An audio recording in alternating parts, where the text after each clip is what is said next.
sky, smiling at me. A word defined by Merriam-Webster Online Dictionary as occurring over a wide geographic area such as multiple countries or continents and typically affecting a significant proportion of the population.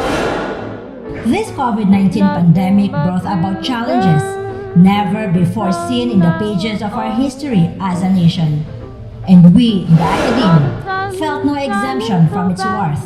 It threatened, it thwarted, and finally created an entirely new landscape that left both educators and those being educated no other option but to adapt. So today, ladies and gentlemen, my fellow educators, allow me, Ms. Alma J. Di Maano, to present to you an action research that was conducted at the onset of this unique situation. It is entitled Distance Learning, Blended Learning, Flipped Classroom. Are the teachers ready?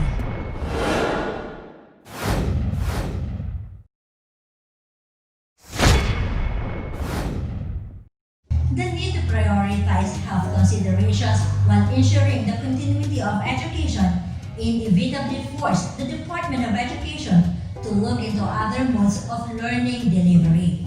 Hence, when Secretary Leonor Magtoles Briones pronounced that education must continue even in time of crisis, DepEd's Learning Continuity Plan was born.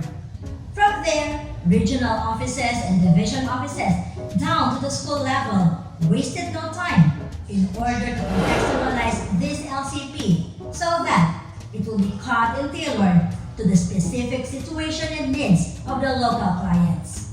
And expectedly, one theme became dominant: distance learning. According to Kyriakova in 2009, the appearance of distance education is connected with the changing conditions in economical, social, and technological aspect. He believes that it can be as efficient as traditional education when there are appropriate technology and methods about its realization.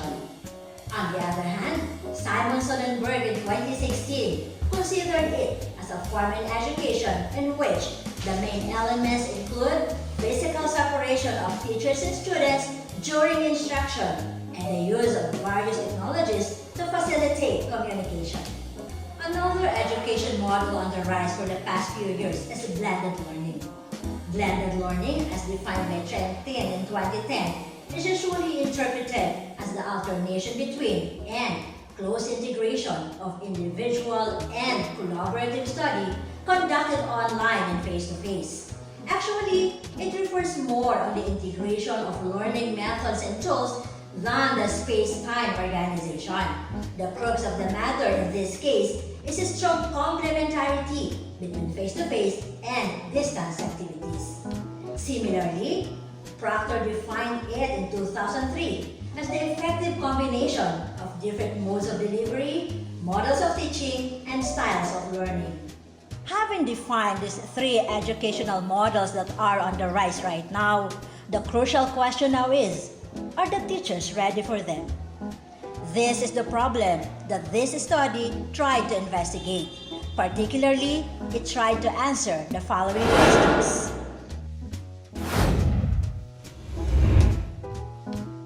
Profile in terms of age, length of service, position, educational attainment, and department.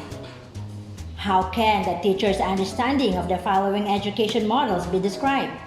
To what extent are the teachers ready to practice the above-mentioned education models? Is there a significant relationship between the teacher's profile and their readiness to implement the education models considered?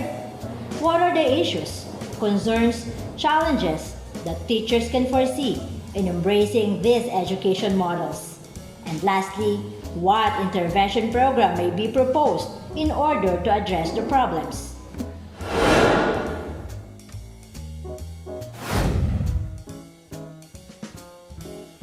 Before I move on, it is wise to note that although there are other educational models that are available around and DepEd is looking into them as well, it is well to note that at this study, we are focusing only on the three educational models noted. distance learning, blended learning, and flipped classroom.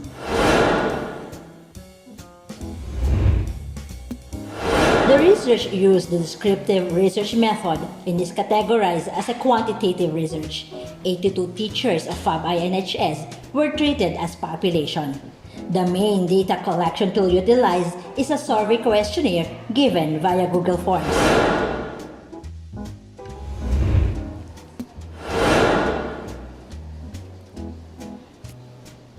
After the conduct of this study, it was revealed that most of the teachers of FAB-INHS are aged 30 and below.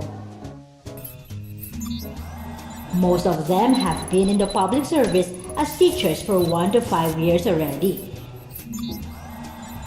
At the same time, the biggest percentage of the population were holding a Teacher 1 position while also holding masteral units.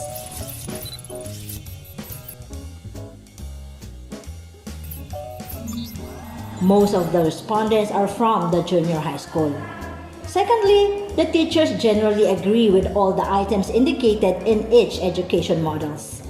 They believe that their readiness can be described as moderate extent.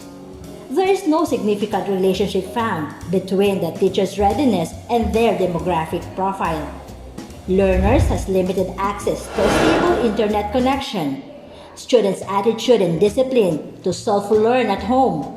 And not all learners possess needed tools and gadgets to make distance and online learning possible are the top 3 challenges, issues, and concerns that teachers can foresee they will encounter.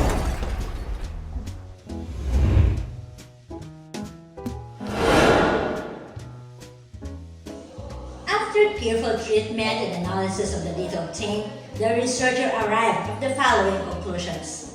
First, the teacher's demographic profile is varied. Second, teachers are clearly familiar already with the concepts of distance learning, blended learning, and flipped classroom. Third, teachers are ready to implement them and embrace them in this new normal in education. Fourth, the extent of readiness of the teachers are not related to their demographic profile noted in this investigation. Fifth, there are a lot of issues, challenges, and concerns that teachers are expecting they will encounter as they implement these new education models. And lastly, the intervention program proposed, tagged as Project Connect, can address the gap that was uncovered in this paper.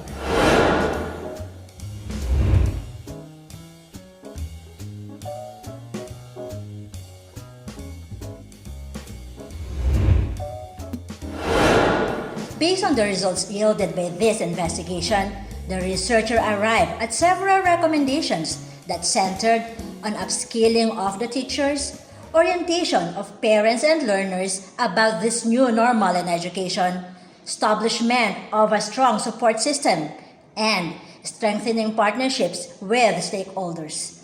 All of this can be encapsulated in the proposed intervention program, which is tagged Project Connect. Collaborate openly in the new normal in education to commensurate transitioning. The project aims to prepare the teachers, the students, even our parents, and the entire community to the new normal in education.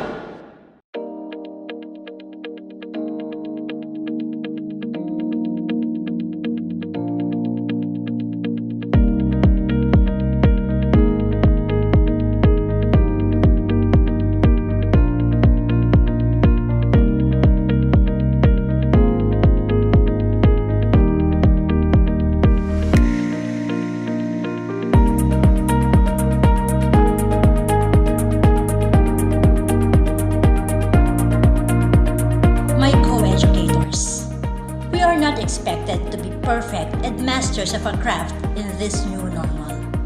But what is important is that we lend our hands to those who need our help. And on the other end, we are also willing to be led by another hand so that we can be better individuals.